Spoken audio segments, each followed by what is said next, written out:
Hello guys, welcome back to my channel. আজকের ভিডিওতে যে টপিকটা নিয়ে ডিসকাশন করব সেটা হচ্ছে আজকের মার্কেটটা কেমন ছিল এবং তার সাথে সাথে কতগুলো সেন্সিটিভ ইস্যু বা কতগুলো সেন্সিটিভ টপিক যেগুলো নিয়ে প্রচুর পরিমাণে স্ক্যাম হচ্ছে সেই বিষয়গুলো নিয়েও কয়েকটা কথাবার্তা বলবো এবং আপনার ইনভেস্টমেন্টকে সুরক্ষিত রাখবেন কিভাবে সেই বিষয়েও কয়েকটা কথা বলবো।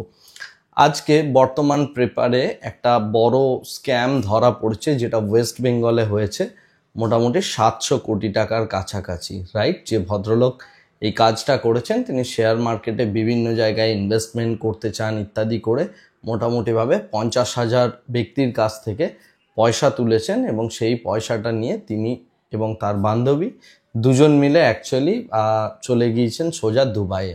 রাইট, এবং এই প্রত্যেকটা মানুষ পুরোপুরিভাবে সর্বশান্ত।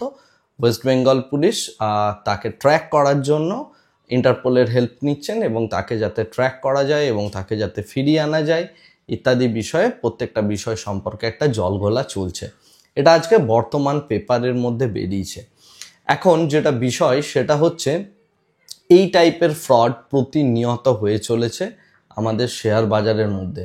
রিসেন্টলি আপনারা দেখবেন ট্রেজার্ড এনএফটি নামে একটা বেশ বড় রকমের স্ক্যাম চারিদিকে চলছে। এনএফটি অ্যাকচুয়ালি হচ্ছে একটা নন ফাঞ্জেবল টোকেন। নন ফাঞ্জেবল টোকেন যদি আপনি ইউজ করেন সেটাকে অলওয়েজ অলওয়েজ অলওয়েজ কোনো একটা মেটামাস্ক ওয়ালেটের মধ্যে রাখতে হবে। এছাড়া অন্য কোনোভাবে যদি এই বিষয়টা হয়ে থাকে that is nothing but a scam. আপনি এই সমস্ত প্রতারণার চক্রের মধ্যে পড়বেন না এবং সেই জিনিসগুলো থেকে সম্পূর্ণভাবে দূরে থাকবেন। আদারওয়াইজ আপনার যে পয়সা আছে সেটা কিন্তু একদিন না একদিন ডুবে যাবে এবং আপনি নিজে সেই জিনিসটাকে কখনোই ভোগ করতে পারবেন না। ভাইরাস আপনার কষ্ট করে যে অর্থটা আপনি উপার্জন করেছেন সেই জিনিসটা থেকে সম্পূর্ণভাবে দূরে থাকার চেষ্টা করুন।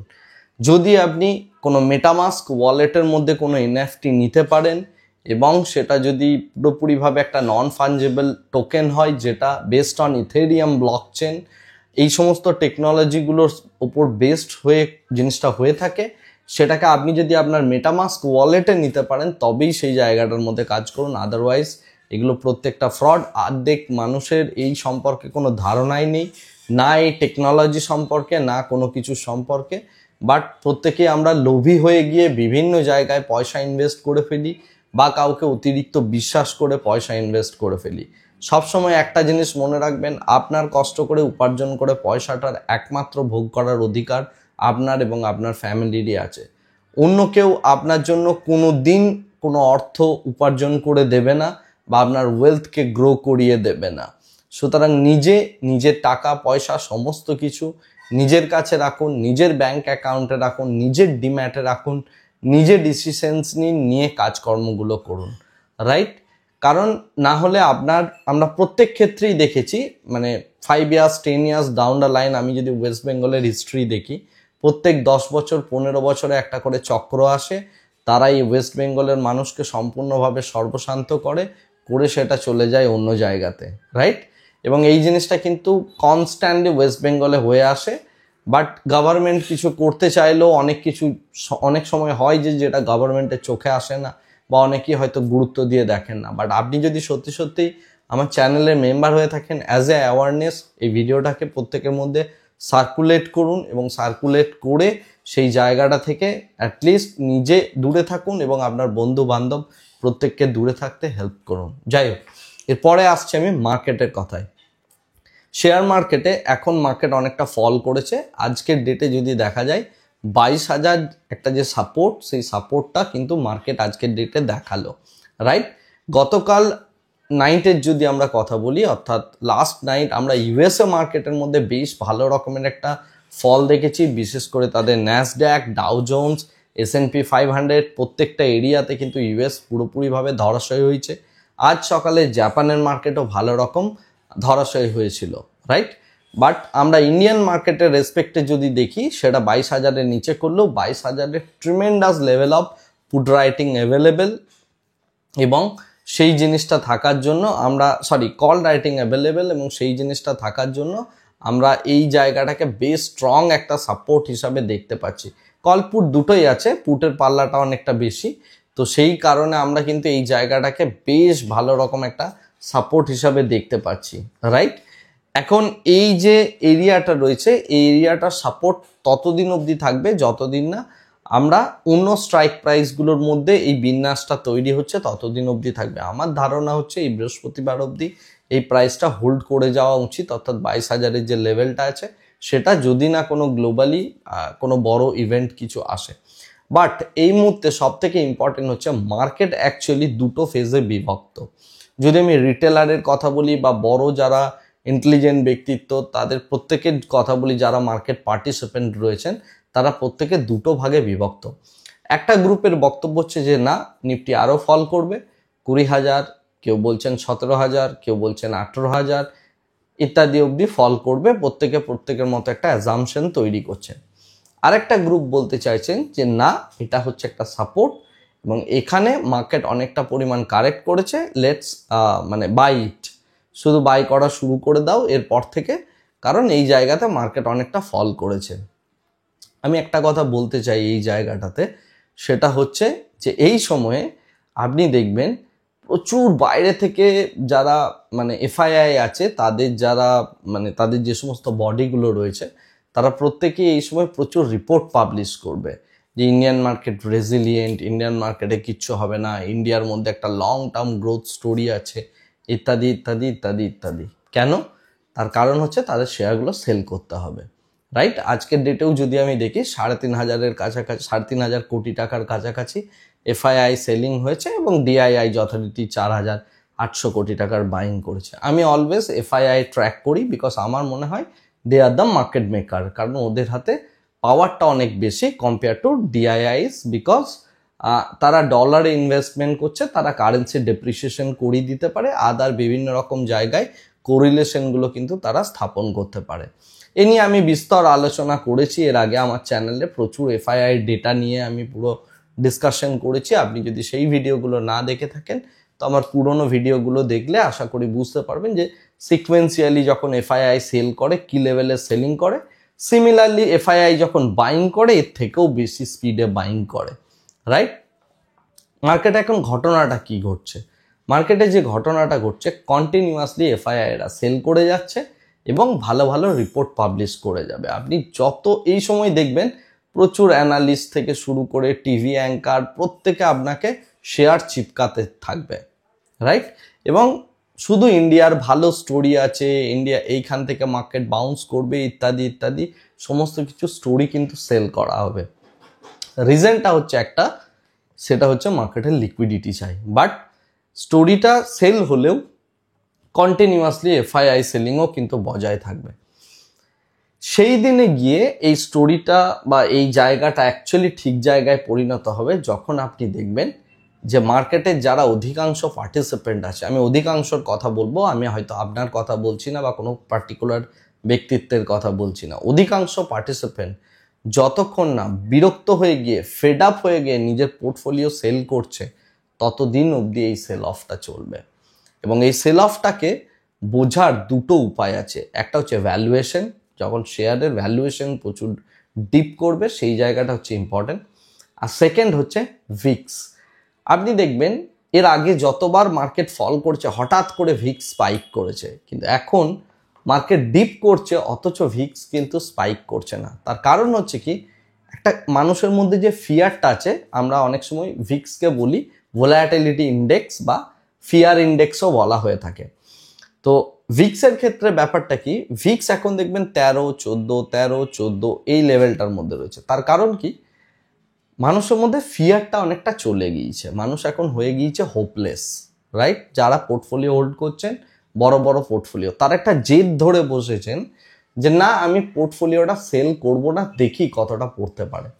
এটা একটা স্টেজ মার্কেটে, যখন কোনো একটা বিয়ার রান চলে তখন এইরকম টাইপ অফ একটা স্টেজ আছে যে সময়ে মানুষ স্টাবার্ন হয়ে যায় এবং স্টাবার্ন হয়ে গিয়ে বলে আমি সেল করব না, যা হয় হবে, রাইট? এটা আমি কিন্তু পুরো মাসের কথা বলছি, আমি আপনার কথা বলছি না বা কোনো পার্টিকুলার ব্যক্তিত্বের কথা বলছি না, আমি টোটাল এই বিয়ার মার্কেটের যে নেচারটা, আমি সেই নেচারটা নিয়ে কথা বলছি।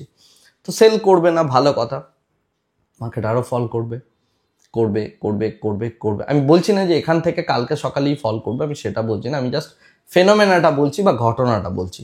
মার্কেট ফল করবে করবে করবে করবে করবে করবে, একটা সময় পর গিয়ে যে ভদ্রলোক বলছিলেন সেল করব না, তার পেশেন্সটা ভাঙবে মার্কেট, তার সেই পেশেন্স লেভেলটা ব্রেক হবে, তার যে ক্যাপিটাল আছে সেটাকে সে একদম এমন একটা লেভেলে দেখবে যে সময় তার মনে হবে এইটুকু টাকা তো পড়ে রয়েছে, এইটা নিয়ে নি, বাকি তো সব শেষই হয়ে গেছে।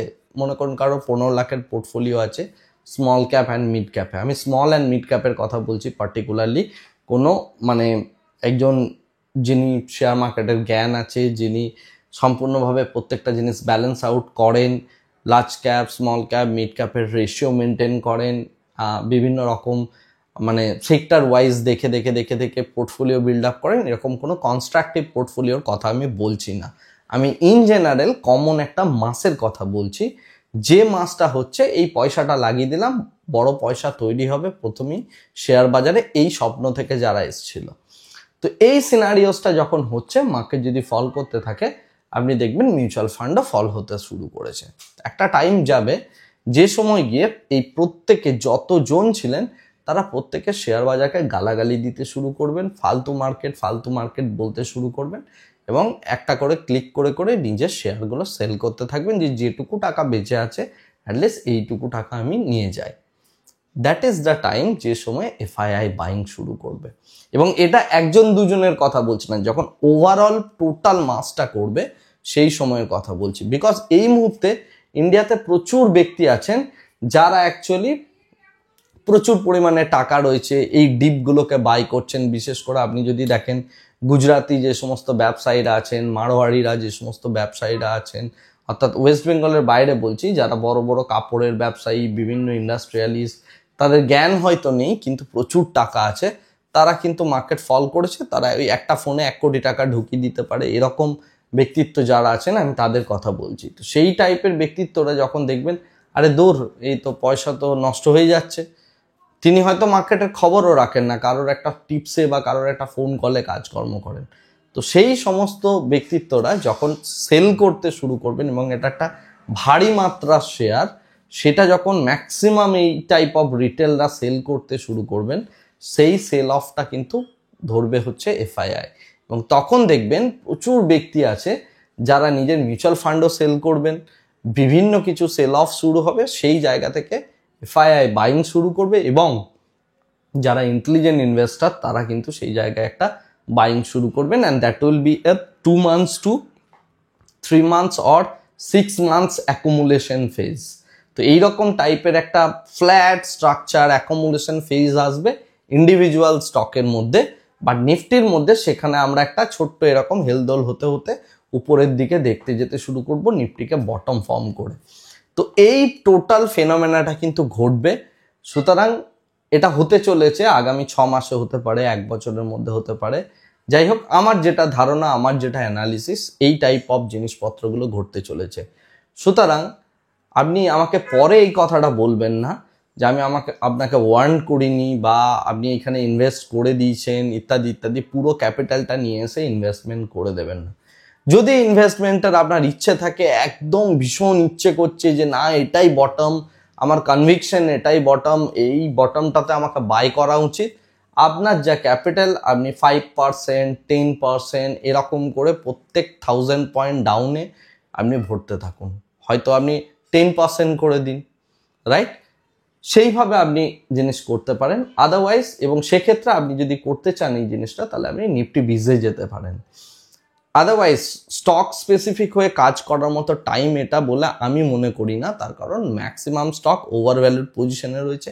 হ্যাঁ, কিছু কিছু স্টক রয়েছে যেগুলো অনেক আন্ডার ভ্যালুড সিচুয়েশনসে রয়েছে, সেই স্টকগুলো এই ফলিং মার্কেটে কিন্তু তাদের আরও বেশি পেটানো হয়, রাইট? এবং সেগুলো আরও অনেক ডাউনে যায়।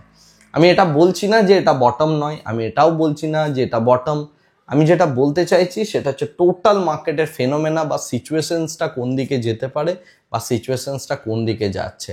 সো মার্কেটের এই যে দুটো ফেজ রয়েছে, শুধুমাত্র নিফটি দেখে আপনি মার্কেটকে জাজ করবেন না, আপনি তার সাথে সাথে আপনি স্মল ক্যাপ মিড ক্যাপ যেগুলোতে আপনি পোর্টফোলিও মেনটেন করছেন সেই জিনিসগুলো দেখার চেষ্টা করুন। আজকের ডেটে প্রচুর এরকম জায়গা হয়েছে, মানে এরকম প্রচুর শেয়ার রয়েছে যেখানে কিন্তু বেশ ভালো রকমের বাইং হয়েছে, বিশেষ করে মিড ক্যাপ এবং স্মল ক্যাপ স্পেসের মধ্যে। তো এই জিনিসটা মাঝে মাঝে আপনি দেখবেন ভালো রকমের বাইং, একটা ছোট্ট সাপোর্ট, আবার কিছু একটা ব্যাড নিউজ আসবে, সেই সাপোর্টটা ব্রেক। বিকজ লিকুইডিটি চাই, মার্কেট আপনাকে একটা বিলিফ দেবে, সেই বিলিফটা আসবে হচ্ছে মিডিয়া থেকে, সেই বিলিফটা আসবে হচ্ছে বিভিন্ন ফরেন যে সমস্ত এজেন্সিসগুলো আছে তাদের রিপোর্টস থেকে।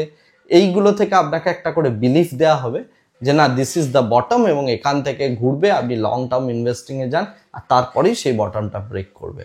এই টাইপের সিনারিওস কিন্তু কন্টিনিউয়াসলি হবে এবং হয়ে চলেছে টোটাল মার্কেটের মধ্যে। এছাড়াও মার্কেটের মধ্যে যে স্ক্যামগুলোর কথা বললাম সেগুলোর থেকেও বাঁচার চেষ্টা করুন। নিজের পয়সাটা নিজের অ্যাকাউন্টে রেখে সিকিউরলি কাজ করার চেষ্টা করুন। পয়সা সবসময় সেফ রাখুন, পয়সা হাতছাড়া করবেন না, হাতছাড়া করলে সেই পয়সাটা আপনার হাতে আর আসবে না, সেটা অন্য কারোর পকেটে গিয়ে জমা হবে।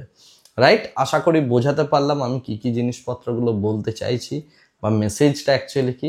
আজকের ভিডিওটাকে এর থেকে বেশি দীর্ঘায়িত করছি না, ভিডিওটাকে এখানেই শেষ করছি। Thank you very much, bye bye, tata.